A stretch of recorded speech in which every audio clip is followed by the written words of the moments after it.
بسم اللہ الرحمن الرحیم۔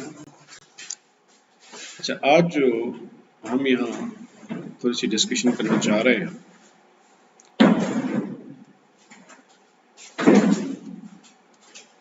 وہ ہے اسلام ورسز کیپٹلزم یا Islam versus west, resources and Dzire.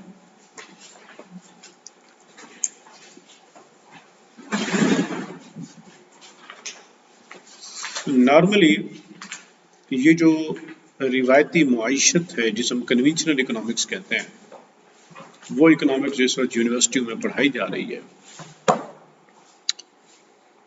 وہ اکنامکس یہ کہتی ہے کہ وسائل محدود ہیں اور خواہشات لامحدود ہیں۔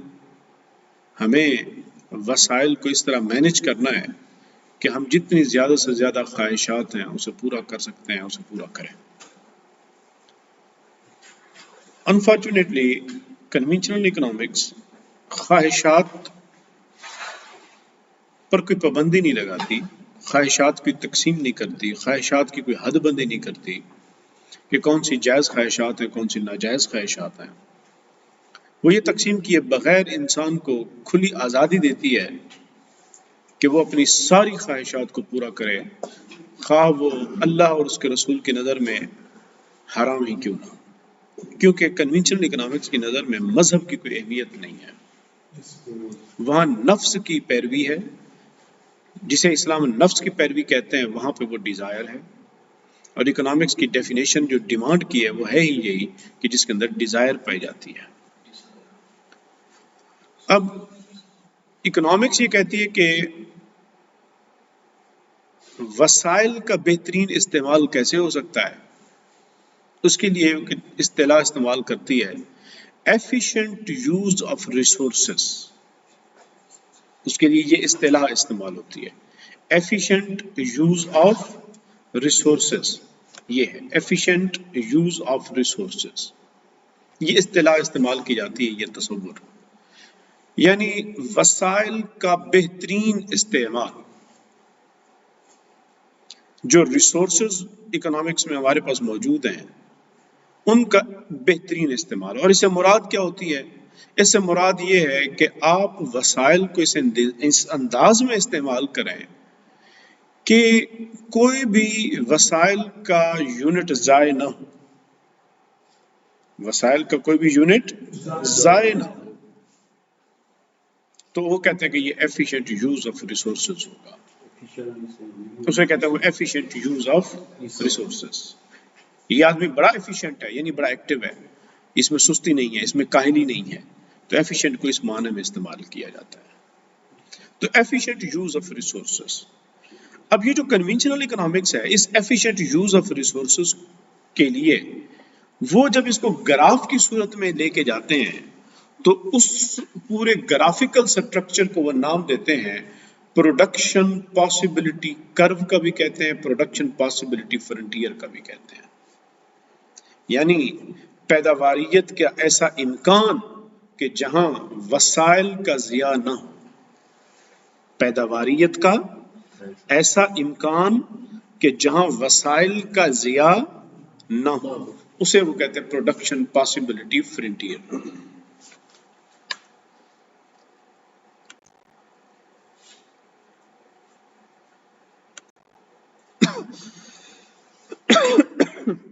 اب آپ کے سامنے یہ جو کرو نظر آ رہا ہے، یہ گراف،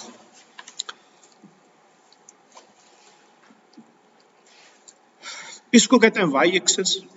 وہ کہتے ہیں کہ یہ گڈز وائی ہے، اور یہ ایکس ایکسس ہے، وہ کہتے ہیں کہ یہ ایک چیز ہے جسے ہم نام دے دیتے ہیں گڈز ایکس کا، یہ ایکس چیز ہے اور یہ وائی چیز ہے۔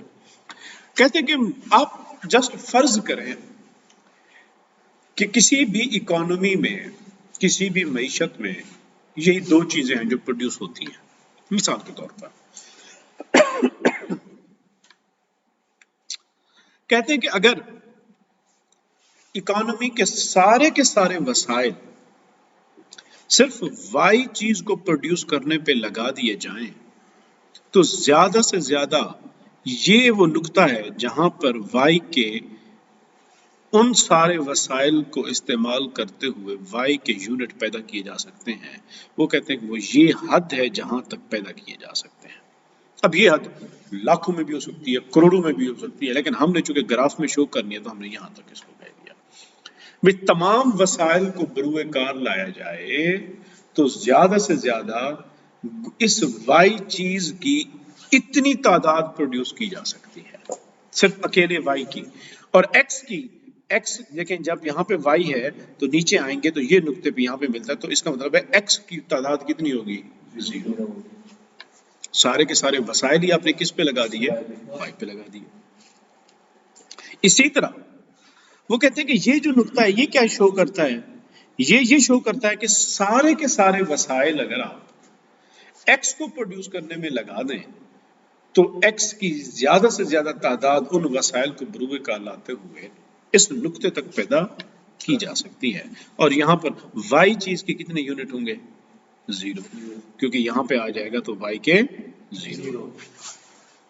تو یہ ہے دو امکانات، لیکن یہ دو انتہائی امکانات ہیں. These are the two extreme possibilities. Either you are producing Y good or you are producing X good. یا تو آپ صرف Y good پروڈیوس کر پائیں گے یا صرف آپ X کر پائیں گے. تو وہ کہتے ہیں کہ اگر ہم ان X اور Y کو آپس میں یوں کر کے ملا دیتے ہیں ایک کرو کے ذریعے تو کہتے ہیں یہ والا جو خط بنتا ہے اسے ہم کیا کہتے ہیں؟ پروڈکشن پاسبلٹی فرنٹیئر یا پروڈکشن پاسبلٹی کرو. اب یہ کرو کیا شو کرتا ہے؟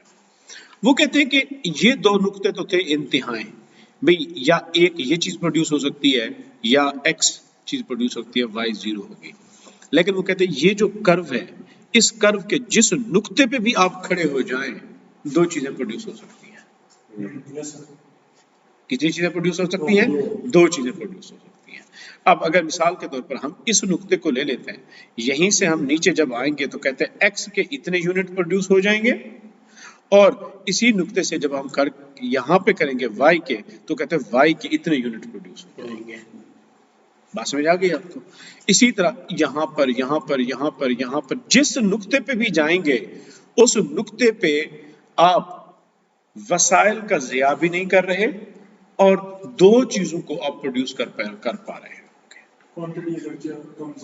اگرچہ کوانٹٹی ویری کرتی رہے گی، کسی جگہ پہ ایکس کی کوانٹٹی زیادہ ہوگی وائی کی کم، اور کہیں وائی کی زیادہ ہوگی اور ایکس کی کم، لیکن وہ دونوں کی دونوں پروڈیوس رہی ہوگی جب آپ اس خط کے اوپر رہتے ہیں کسی بھی نقطے پر. بات سمجھ آ گئی؟ وہ کہتے ہیں کہ اگر آپ اسی خط کے اوپر رہتے ہیں تو آپ اپنے معیشت کے ریسورسز کو ضائع نہیں کر رہے. لیکن اگر آپ اس کرو کے نیچے کسی بھی جگہ پہ پروڈیوس کریں گے تو اس کا مطلب یہ ہوگا کہ آپ وسائل کا ضیاع کر رہے ہیں. مثال لے لیتے ہیں، وہ کہتے ہیں مثال کے طور پر اس نقطے پہ اگر پروڈیوس کرتے ہیں تو ہوگا کیا؟ کہتے ہیں یہاں سے اب نیچے کھینچو اس جگہ پہ اور اس جگہ پہ کھینچو تو یہاں اس نقطے پہ کھڑے ہو کر ایکس کے اتنے یونٹ پروڈیوس کر سکتے ہو اور وائی کے اتنے یونٹ پروڈیوس کر سکتے ہو. کلیئر؟ لیکن وہ کہتے ہیں حقیقت یہ ہے کہ اگر وسائل کا ضیاع نہ ہوتا تو آپ یہیں اسی نقطے سے اس جگہ پہ آ سکتے تھے اور یہاں پہ آپ ایکس کے اتنے یونٹ پروڈیوس کرتے اور وائی کے اتنے یونٹ پروڈیوس کرتے، تعداد بڑھ جاتی، وسائل آپ کے بہترین استعمال ہو کرتے. لیکن آپ وسائل کا کیا کر رہے ہیں؟ ضیاع کر رہے ہیں. اسے کہتے ہیں ویسٹیج آف ریسورسز. اسے کیا کہتے ہیں؟ Wastage of resources. So if you are producing below the production possibility curve, it means that there is a wastage of resources. وہاں وسائل کا کیا ہو رہا ہے؟ ضیاع ہو رہا ہے. اچھا، اسی طرح اگر اسی کرو سے آپ باہر نکل کے پروڈیوس کرتے ہیں تو وہ کہتے ہیں کہ وہ آپ کی خواہش ہو سکتی ہے آپ کے بجٹ سے باہر ہے، آپ کے وسائل سے باہر ہے. آپ کے وسائل میکسیمم آپ کو اس کرو کے اوپر رکھتے ہیں، اس سے اوپر آپ کی خواہشات تو ہو سکتی ہیں لیکن آپ کا بجٹ سے باہر ہے. وہ کہتے ہیں پاسبل ہے، لیکن کب؟ وہ کہتے ہیں جب آپ کا ریولیوشن آ جائے، آپ کی انفارمیشن ٹیکنالوجی آئی ٹی آپ کی آ جائے، مشینری آ جائے، کوئی انوویشن ہو جائے.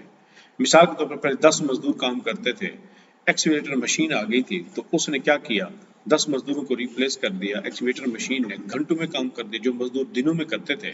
اب پروڈکشن آپ کی تیز ہو گئی تو اچانک سے آپ کا یہی والا کرو شفٹ ہو کے اوپر چلا جائے گا، جو پہلے خواہشات ہوتی تھی وہ تیزی سے اب آپ اس کے حقیقت میں بدل جائیں گے۔ بات میں جا گئی۔ تو یہ تصور ہے ایفیشینٹ یوز آف ریسورسز کا، جسے کنونشنل اکنامکس پروڈکشن پاسبلٹی کرو کہتی ہے۔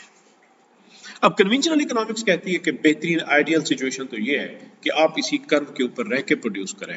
حقیقت یہ ہے کہ اس وقت اکانومیز مختلف وہ اس کرو کے نیچے پروڈیوس کرتی ہیں، بہت سارے وسائل کا کیا ہو جاتا ہے، ضیاع ہو جاتا ہے۔ اکنامکس کہتی ہے کہ وسائل ضائع نہیں ہونے چاہیے۔ اچھا بھی کیوں نہیں ہونے چاہیے؟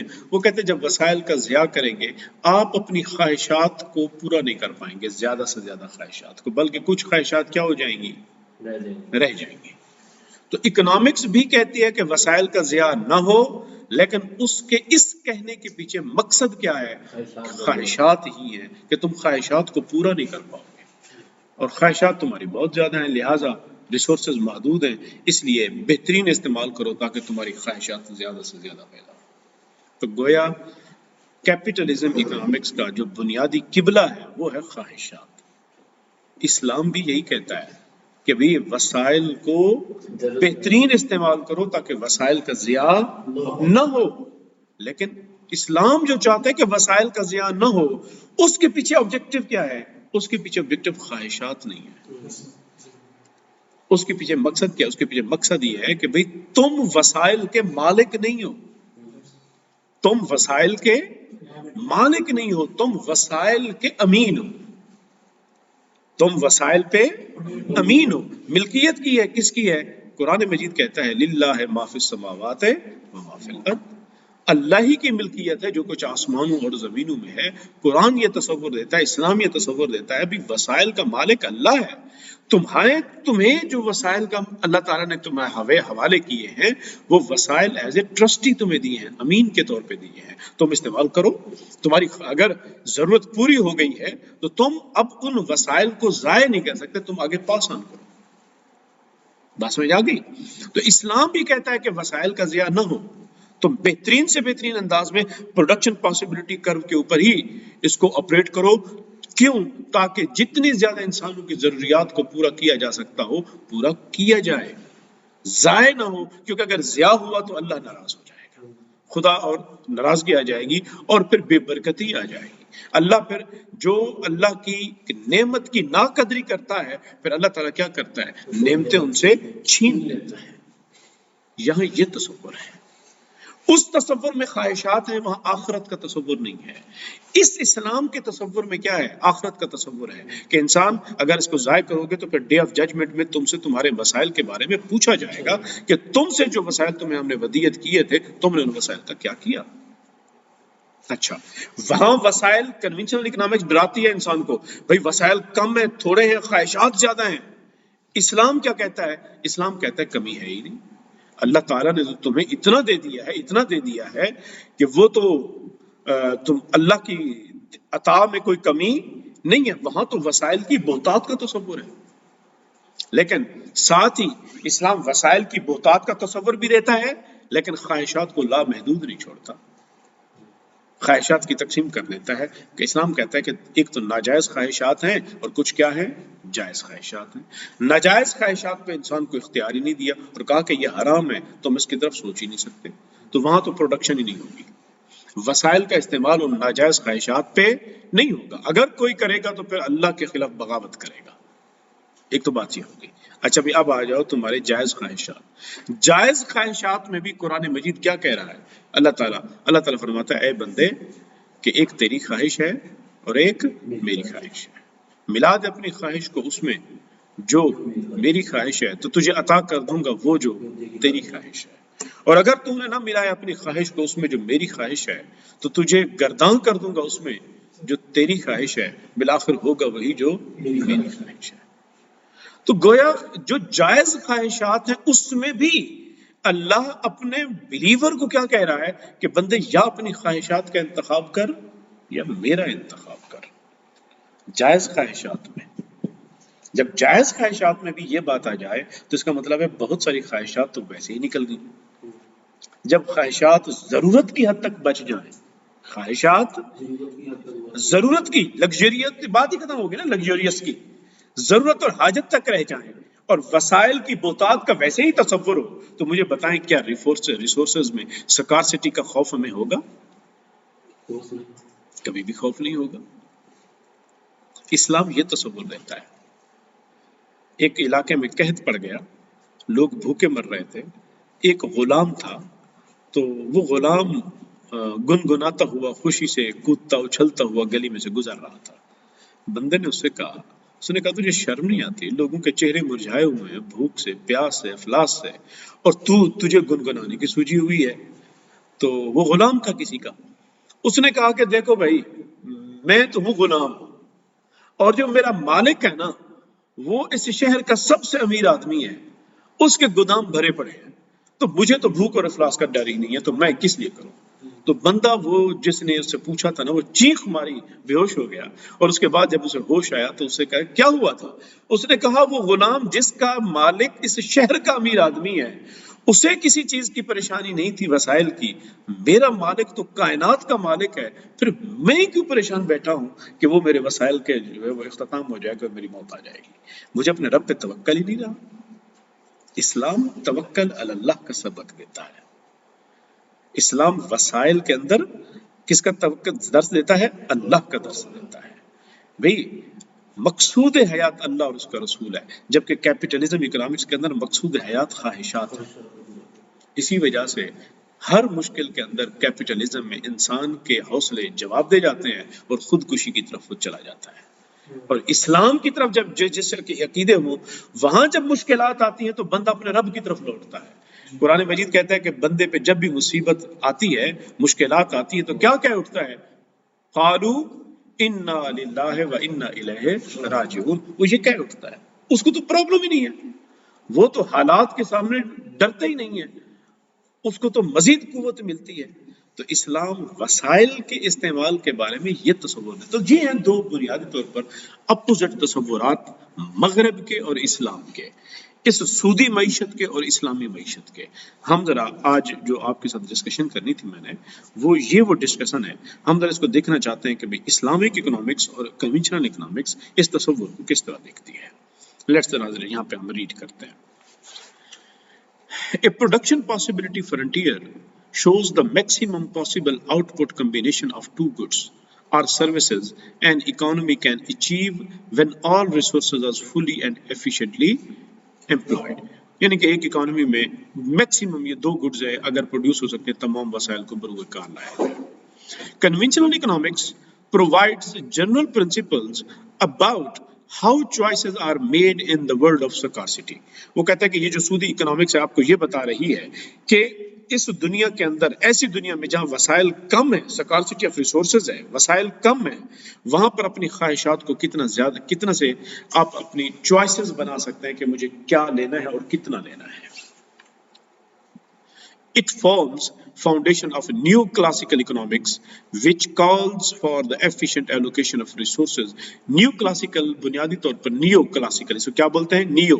neoclassical جو ہے بنیادی طور پر یہ ایک نیا فرقہ تھا اکنامکس کا. پہلے کلاسیکلز تھے، پھر کنیزینز آئے، پھر نیو کلاسیکلز آئے. انہوں نے کچھ اس میں تبدیلی کی لیکن رہے وہ کلاسیکلز. انہوں نے ایک تصور دیا کر efficient allocation of resources into productive activities as scarce resource cannot be used wastefully. وہ کہتے تھے کہ جب پیداواری عمل ہو تو پروڈکشن کے اندر وسائل کو ضائع نہیں کرنا چاہیے. So there are two important points need to understand the production possibility curve. پہلا پوائنٹ کیا ہے؟ وہ کہتا ہے کہ any point on the P P F curve, یعنی اسی کرو کے اوپر رہتے ہوئے کوئی بھی کسی بھی نقطے پہ آپ ہاتھ رکھ لیتے ہیں تو that resources are being fully and efficiently used in production process and there is a no wastage of resources. اس کا مطلب ہوگا کہ آپ اس کرو پہ رہتے ہوئے جس نقطے پہ بھی آپ ہاتھ رکھیں گے وہاں پہ پروڈکشن بہت اچھی ہو رہی ہے اور کوئی بھی وسائل کا ضیاع نہیں ہو رہا. Number 2، Any point below the PPF curve shows the inefficient utilization of resources, which means some of resources are being wasted.